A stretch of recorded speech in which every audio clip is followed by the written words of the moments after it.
बिस्मिल्लाहिर्रहमानिर्रहीम। देखिए, वर्ब्स में जो कुछ हमने पढ़ा उसको हम जरा थोड़ा सा कैटेगोरिकली लिख रहे हैं ताकि पेपर पॉइंट ऑफ व्यू से हमें समझ में आ जाए कि हमने वर्ब में क्या क्या पढ़ा है और हमने उसको कैसे कैसे अरेंज करना है। देखिए, सबसे पहले और एक और चीज जो हम वर्ब में पढ़ने वाले हैं वो हमारे पास वर्ड चॉइस है। देखिए, वर्ब में जो हमारे पास क्वेश्चन आते पेपर में, ठीक है, वर्ब में जो क्वेश्चन आते बेटे हमारे पास पेपर में, वो तीन तरह के होते हैं। तीन तरह के कैसे होते हैं? सबसे पहला वर्ब से रिलेटेड क्वेश्चन जो होता है वो हमारे पास बेटे क्या होता है? Subject verb agreement. Subject verb agreement simple rule होता है कि अगर आपका सब्जेक्ट सिंगुलर होगा तो आपका वर्ब भी क्या होगा? सिंगुलर। अगर आपका सब्जेक्ट प्लूरल होगा तो आपका वर्ब भी क्या होगा? प्लूरल। ये जब हमने बिल्कुल नाउन स्टार्ट किया था और नाउन में हमने नाउन को कैटेगरी में डिवाइड किया, वो नाउन जो सिंगुलर होते हैं, वो नाउन जो प्लूरल होते हैं, वो नाउन जो दिखने में प्लूरल होते हैं ट्रीट सिंगुलर होते हैं, वो नाउन जो दिखने में सिंगुलर होते हैं ट्रीट प्लूरल होते हैं, वो नाउन जो कंपाउंड में सिंगुलर होते हैं, वो नाउन जिनको प्लूरल बनाने के लिए क्वांटिफायर की जरूरत होती है। हमने नाउन को 5-6 कैटेगरी में 5-6 ग्रुप में डिवाइड किया, G1, G2, G3, G4, G5, G6 के नाम से। और असल में करने का मकसद क्या था कि हमें पता चले हमारा सब्जेक्ट सिंगुलर कब है और हमारा सब्जेक्ट प्लूरल कब है। वो हाफ पार्ट है रूल का। हम नाउन और प्रोनाउन में ये डिसाइड करते हैं कि हमारा सब्जेक्ट सिंगुलर है या प्लूरल है, बाकी हाफ पार्ट वर्ब से रिलेटेड होता है। अगर हमारा सब्जेक्ट सिंगुलर हो तो हमारा वर्ब सिंगुलर होगा, अगर हमारा सब्जेक्ट प्लूरल हो तो हमारा वर्ब भी क्या होगा? प्लूरल होगा। ये पहली तरह के क्वेश्चन होते हैं एमडी कैट में वर्ब से रिलेटेड। दूसरे क्वेश्चन जो बेटे आपके पास होते हैं, वो टेंसेस से रिलेटेड है। अब टेंसेस में जब आप टेंस के क्वेश्चन की बात करते हैं तो आपके पास 2-3 चीजें आती हैं। सबसे पहले तो आपके पास टेंस है। टेंस में हमने सिर्फ ये देखना होता है कि आपका हेल्पिंग वर्ब कौन सा यूज होगा और इस हेल्पिंग वर्ब के साथ फॉर्म ऑफ वर्ब कौन सा यूज होगा। ठीक है, आपको एक वर्कशीट दी गई है जिसमें 40 क्वेश्चंस हैं वर्ब के, और वो सारे के सारे क्वेश्चन किससे रिलेटेड, वो कौन से क्वेश्चन है? वो मेरे बनाए हुए क्वेश्चन या मेरे इदारे के बनाए हुए क्वेश्चन या किसी इदारे के बनाए हुए क्वेश्चन नहीं, वो एमडी कैट के क्वेश्चन है। एमडी कैट के पास क्वेश्चन है जितने भी वर्ब से रिलेटेड है, उसमें अगर आप उसको क्रिटिकली देखेंगे तो गालबन उसमें कुछ 17-18 क्वेश्चन ऐसे हैं जो डायरेक्टली और इनडायरेक्टली हेल्पिंग वर्ब और वर्ब से रिलेटेड है। ठीक है, तो पहले टेंसेस जो आपको दिए जाते हैं, पहले टेंसेस में पहली चीज जो आपने देखना होती है वो बेटे टेंसेस होती है। हमने बकायदा तौर पर हर टेंस के दोनों structure, active wise, passive wise, हर टेंस के दोनों स्ट्रक्चर के हेल्पिंग वर्ब और वर्ब को कैटेगोरिकली लिखा। हमने पहले इंडेफिनिट के टेंसेस को लिखा, फिर कंटीन्यूअस के टेंसेस को लिखा, फिर परफेक्ट के टेंसेस को लिखा, फिर परफेक्ट कंटीन्यूअस के टेंसेस को लिखा। हमने उनके एक्टिव वाइज का पोर्शन अलग बनाया, पैसिव वाइज का पोर्शन अलग बनाया। एक्टिव वाइज में हेल्पिंग वर्ब का कॉलम अलग था, फॉर्म ऑफ वर्ब का अलग था, पैसिव वाइज में हेल्पिंग वर्ब का कॉलम अलग था और पैसिव वाइज में हेल्पिंग वर्ब और वर्ब का कॉलम सेपरेट था। सेकेंड चीज जो बेटे आप देखते हैं, सेकेंड चीज जो आप टेंस में देखते हैं वो आपके पास है मॉडल एक्सिलरी। मॉडल एक्सिलरी में हमने ये बात की, मॉडल एक्सिलरी हमारे पास कौन कौन से होते हैं? Can, could, would, should, ought to, must, may और माइट। ये सारे वर्ड हमारे पास क्या होते हैं? Model axillary. और मॉडल एक्सिलरी के बारे में 3 बातें आपने याद रखनी है कि मॉडल एक्सिलरी कोई भी हो, मॉडल एक्सिलरी के साथ वर्ब की कौन सी फॉर्म यूज होती है?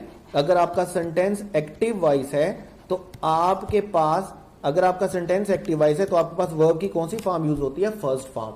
लाइक कैन के साथ फर्स्ट फॉर्म यूज होती है, कुड के साथ फर्स्ट फॉर्म यूज होती है, वुड के साथ फर्स्ट फॉर्म यूज होती है, और टू के साथ फर्स्ट फॉर्म यूज होती है, शुड के साथ, मस्ट के साथ, मे के साथ, माइट के साथ, सबके साथ वर्ब फर्स्ट फॉर्म यूज होती है अगर आपका सेंटेंस एक्टिव है। और अगर आपका सेंटेंस पैसिव है तो फिर आपने 2 चेंजेस करने होते हैं। पहला चेंज आपने क्या करना होता है? बी फॉर्म ऐड करनी है, और सेकंड आपने फॉर्म ऑफ वर्ब कौन सी ऐड करनी है? Third form. लाइक कैन के साथ 2 स्ट्रक्चर बनेंगे। कैन फर्स्ट फॉर्म होगा अगर आपका सेंटेंस एक्टिव है, कैन बी थर्ड फॉर्म होगा अगर आपका सेंटेंस क्या है? पैसिव है। तो एक्टिव में सब मॉडल एक्सिलरी के साथ फर्स्ट फॉर्म यूज होगी और पैसिव में सब मॉडल एक्सिलरी के साथ थर्ड फॉर्म यूज होगी और वर्ड बी होगा। उसके बाद आपने एक और बात याद रखनी है मॉडल एक्सिलरी के लिए, सिर्फ 3 बातें हैं कि अगर आप इसको कंपाउंड हेल्पिंग वर्ब के तौर पर यूज कर रहे हैं तो आप इसके साथ हैड का या हैज का एडिशन नहीं करेंगे। आप इसके साथ जो एडिशन करेंगे वो आपके पास क्या होगा? हैव का। यानी कि अगर आप कुड को कंपाउंड हेल्पिंग वर्ब बना रहे हैं तो आप कुड हैज नहीं बनाएंगे या कुड हैड नहीं बनाएंगे, आप क्या बनाएंगे? Could have. शुड हैव होगा, मस्ट हैव होगा, माइट हैव होगा, आपने किसी भी मॉडल ऑक्सिलरी को अगर कंपाउंड हेल्पिंग वर्ब के तौर पे यूज करना है तो आप उसके साथ हैज या हैड नहीं लिखेंगे, बल्कि आप उसके साथ कौन सा वर्ड यूज करेंगे, हैव का वर्ड यूज करेंगे। तो ये 3 रूल आपने मॉडल ऑक्सिलरी के लिए याद रखने हैं। उसके बाद हमने कहा कंडीशनल स्ट्रक्चर। कंडीशनल में हमने कहा इफ के हमारे पास 3 स्ट्रक्चर होते हैं। इफ का पहला स्ट्रक्चर हमारे पास क्या होता है कि इफ में फर्स्ट क्लॉज अगर प्रेजेंट इंडेफिनिट में होगी तो सेकंड क्लॉज भी किस में होगी बेटे, प्रेजेंट इंडेफिनिट में। सेकंड क्लॉज भी किस में होगी, प्रेजेंट इंडेफिनिट में। इफ के बाद अगर प्रेजेंट इंडेफिनिट होगा, इफ के बाद अगर प्रेजेंट इंडेफिनिट होगा तो सेकंड क्लॉज हमारे पास होगी फ्यूचर इंडेफिनिट में। ये चारों स्ट्रक्चर, एक पूरा लेक्चर है इसके ऊपर कंडीशनल सेंटेंसेस के नाम से। इफ के बाद अगर पास्ट इंडेफिनिट होगा तो पास्ट इंडेफिनिट के बाद हम फ्यूचर इंडेफिनिट नहीं लिखेंगे, बल्कि हम वुड के साथ वर्ब की कौन सी फॉर्म यूज करेंगे, फर्स्ट फॉर्म यूज करेंगे। फोर्थ स्ट्रक्चर हमारे पास क्या होता है, इफ के बाद अगर पास्ट परफेक्ट है तो हम पास्ट परफेक्ट के बाद would plus first form use नहीं करेंगे, बल्कि हम क्या यूज करेंगे, would have plus third form. ये 4 स्ट्रक्चर हमारे पास बनते हैं किसके, कंडीशनल के। इसके बाद 3 स्ट्रक्चर विश के हैं जो हम कंडीशनल में शामिल करते हैं। विश का वर्ड अगर सेंटेंस में आ जाए तो आपका काम दूसरी चीज जो उसमें से तलाश करना है वो टाइम है। अगर तो वो प्रेजेंट टाइम के लिए विश है तो उसको आप ट्रांसलेट करेंगे पास्ट इंडेफिनिट में। Is a little bit tricky but easy. आपका सेंटेंस, आपके सेंटेंस में अगर विश का वर्ड है और टाइम प्रेजेंट का मेंशन है तो आपने उसको ट्रांसलेट किस में करना है, पास्ट इंडेफिनिट में। और अगर आपके सेंटेंस में विश का वर्ड है और टाइम फ्यूचर है तो आपने जो ट्रांसलेशन करनी है बेटे वो किस में करनी है, वुड प्लस फर्स्ट फॉर्म में। और अगर आपके पास विश का वर्ड है और टाइम पास्ट है तो फिर आपने क्या करना है, would have plus third form. एक स्ट्रक्चर आप ये कर सकते हैं, ठीक है। और दूसरा आप बेटे कैसे करेंगे, दूसरा आप उसको ट्रांसलेट कर सकते हैं पास्ट परफेक्ट में। यानी कि अगर आपकी विश पास्ट में है तो आपके पास 2 सॉल्यूशंस है।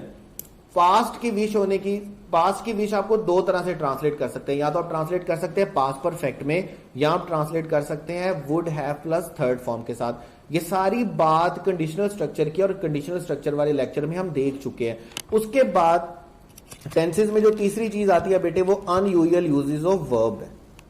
वो अनयूजुअल यूजेस ऑफ वर्ब्स, ठीक है। Unusual of uses of verbs में अभी हमने पढ़ा इससे पहले वाले लेक्चर में कि हमारे पास क्या है, अगर सेंटेंस में वुड रादर है तो फर्स्ट फॉर्म आएगी, वुड रादर डेट है तो सेकंड फॉर्म आएगी, वुड रादर प्रोनाउन है तो सेकंड फॉर्म आएगी। अगर हमारे पास हैड बेटर है तो फर्स्ट फॉर्म आएगी, वुड बेटर है तो फर्स्ट फॉर्म आएगी, लेट है फर्स्ट फॉर्म आएगी, नीड है फर्स्ट फॉर्म आएगी, डेर है फर्स्ट फॉर्म आएगी, मेक और मेड है तो फर्स्ट फॉर्म आएगी, गेट और गोट है तो थर्ड फॉर्म आएगी। यूज टू की सूरत में 3 स्ट्रक्चर हमारे पास बनते हैं। यूज टू के साथ अगर हमारा सेंटेंस एक्टिव है, सब्जेक्ट से स्टार्ट हो रहा है तो हमारे पास फर्स्ट फॉर्म आएगी। और अगर यूज टू का सेंटेंस सब्जेक्ट से स्टार्ट हो रहा है लेकिन बी फॉर्म लिखी हुई है दरमियान में तो फिर हमें आईएनजी फॉर्म यूज करनी है। और अगर हमारा सेंटेंस ऑब्जेक्ट से स्टार्ट हो रहा है तो फिर हमें क्या करना है, हमें आईएनजी फॉर्म यूज नहीं करनी, बी की बावजूद हमें फर्स्ट फॉर्म यूज करनी है। जो हमने एग्जांपल में लिखा, iodine was used to kill the germs, ठीक है।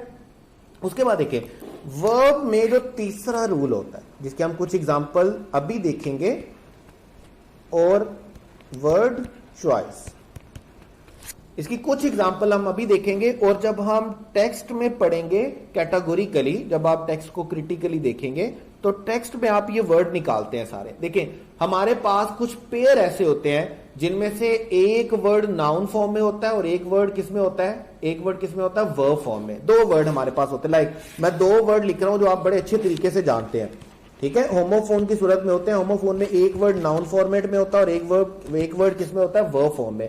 नाउन फॉर्म में हमारे पास क्या होता है, जैसे देखें नाउन फॉर्म में हमारे पास होता है ADVICE। इसी का जो सेकंड वर्ड है ADVISE, ये हमारे पास बेटे क्या होता है, वर्ब होता है।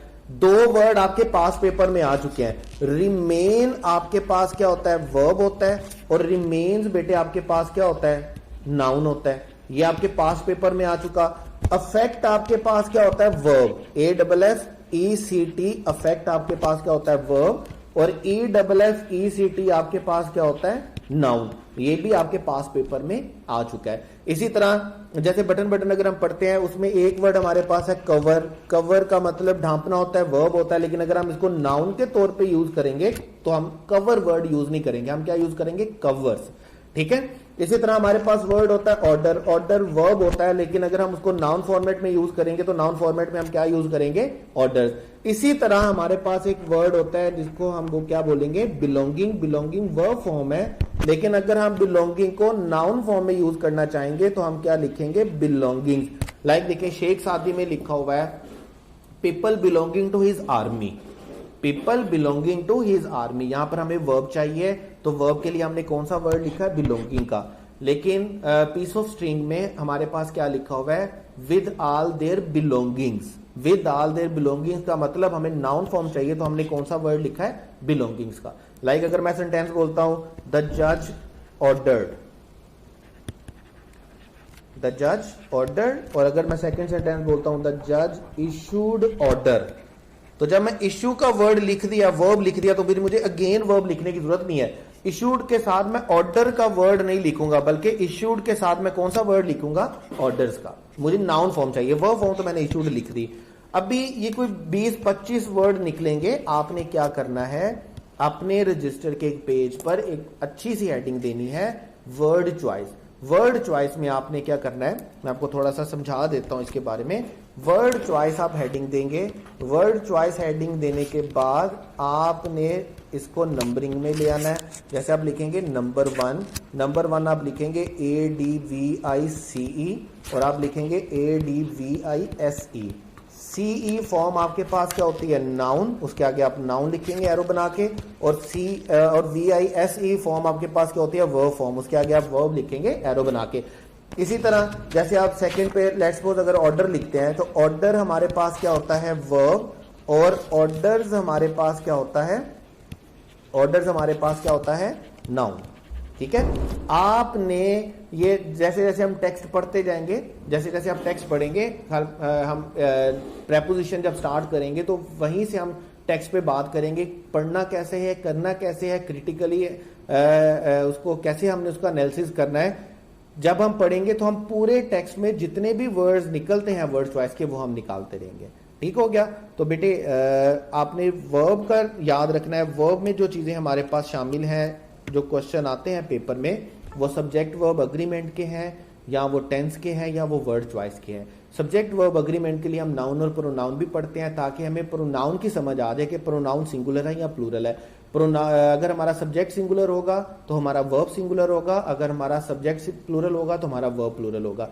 टेंस में हम 3-4 चीजें पढ़ते हैं। टेंस में हम पहले टेंस पढ़ते हैं, एक्टिव स्ट्रक्चर देखते हैं, उनके पैसिव स्ट्रक्चर देखते हैं। टेंस में फिर हम मॉडल एक्सिलरी पढ़ते हैं, टेंस में फिर हम कंडीशनल स्ट्रक्चर पढ़ते हैं, टेंस में हम विश वाले सेंटेंस पढ़ते हैं, और लास्ट में जो चीज हम टेंस में पढ़ते हैं वो हमारे पास क्या है, अनयूजुअल यूजेस ऑफ वर्ब, जिसके लिए आपने एक अलग पेज बना रहा हूं। मैं दोबारा बोल रहा हूं, इसको आप स्टार कर लीजिएगा। इसी पेज में से एक क्वेश्चन आपको पेपर में इंशाल्लाह ताला आएगा। और लास्ट में तीसरी चीज जो आपके वर्ब में है वो वर्ड चॉइस है, जिसमें आपको ये डिसाइड करना होता है सेंटेंस पढ़ के कि मुझे नाउन चाहिए या वर्ब चाहिए। फिर आप उसी पेयर का नाउन या वर्ब वहां पर लिखेंगे। इनमें से 2 क्वेश्चन ऐसे हैं, 2 पेयर ऐसे हैं जो पेपर में आ चुके हैं, रिमेन और रिमेन्स, अफेक्ट और अफेक्ट। वर्ब में इतना ही है। इसके बाद आप वर्ब का टेस्ट जो है उसको सॉल्व करेंगे, और उसके बाद हम उसकी डिस्कशन पे जाएंगे।